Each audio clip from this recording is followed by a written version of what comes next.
最近我们开着拖挂房车在成都安了家，因为现在去哪儿都很不方便，所以我们索性就在成都的这个曼香房车营地过起了庄园生活，领养了一棵阳光玫瑰的葡萄树。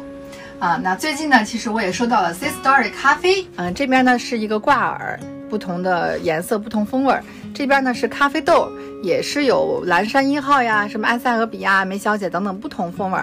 像这个，这个红色就是云南的梅小姐，它之所以叫梅小姐，就是因为它有草莓的香气。这里给大家简单分享一个知识点啊，就是我之前对咖啡也有一个很深的误解，就认为咖啡是很苦很涩的，必须要加奶和加糖才能喝得下去。其实前段时间我去一趟云南，学习了一下才知道，完全是对它的一种巨大的误解啊。其实精品咖啡一般是浅烘或者中烘啊，因为这样能够最大的保留它的原始滋味，而它原始滋味其实是非常丰富的，有点酸酸的，还有一些甜甜的，甚至有一些花香，并不是都很苦的。比如这个梅小姐，它就有草莓的香气在里面。刚才营地老板毛二哥告诉我们，他要搭一个水上帐篷，叫我们过去帮忙，看看能不能搭成啊。如果可以的话，那个景色应该很不错，再来一杯手冲的咖啡，应该更加应景。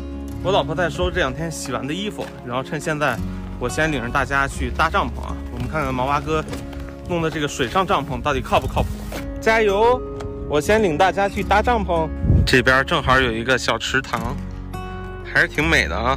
颜色辣眼睛没关系，真能搭水上辣眼睛我也是可以接受的。这个是底座，然后它这儿有这种挂点，就跟那个篷布连起来。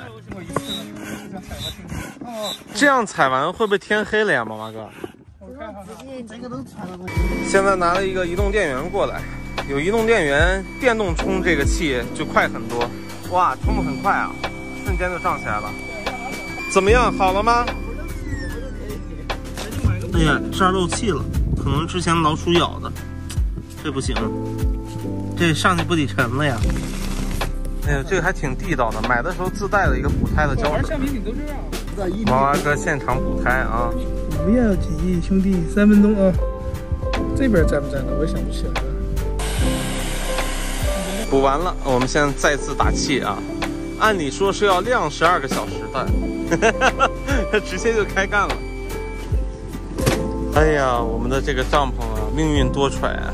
大家存放帐篷一定要存好啊，上面也被老鼠啃了洞，所以还得再补。现在我们准备把这个皮筏子先弄下去，先看看能在水上撑住不。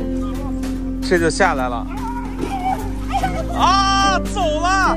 我们先观察一下啊，看毛娃哥会不会沉下去，不会沉下去我才敢叫我的老婆过来。哇，好熟练啊！我看到了一个大熊猫在划皮划艇。老婆，来吧，我看咱改挂耳吧。那个皮划艇漏气了，我们现补的。挂耳的话就比较方便了，来一包，然后热点水啊。对，热点水就行。其实是个水上帐篷来着，结果上半部分漏气了，还没补。毛娃哥，靠岸了，我们来了。你脱那鞋就掉水里了，老婆。你把鞋搁上来，搁到岸上来。对，我也上，沉不了吧？应该沉不了吧？哎呀，可以呀，拜拜。谁告诉你玩房车只能在路上玩，是不是？对，水上也可以玩。对啊。好像这个风的，好不？尝尝我们这个挂耳。fresh， 非常年轻的咖啡。这么牛啊！咱们今天这个行为就很 fresh， 你知道吗？哇，这个感觉太赞了，这感觉太赞了。皮划艇上面冲咖啡啊！这其实是个帐篷，晚上你再挂着串灯，你知道吗？哇，好香啊，这咖啡味道。这都闻到了？对呀，这都飘出来了。我还没撕开呢。所以说嘛，先焖一下。哦耶！咖啡也在转，皮划艇也在转。下次边冲咖啡边钓鱼是吧？边打火锅是吧？哎呀，舒服啊！哎呦我靠，那样四川话都说上。跟我说个标准的。还行还行，大哥。还可以。再教一下吧。还可以。80。可以，80的半。80的半。80的半。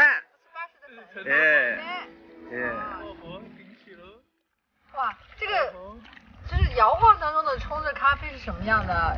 不知道有没有人尝试过？而且是这样的，这样旋转的，就是一会儿顺时针，一会儿逆时。挂耳就是适合这种不是特别方便的时候，比如说我们现在担心这船随时可能会翻啊，手冲就不大合适了，那挂耳就很方便嘛。好，来品尝一下，朋友们。哎呀。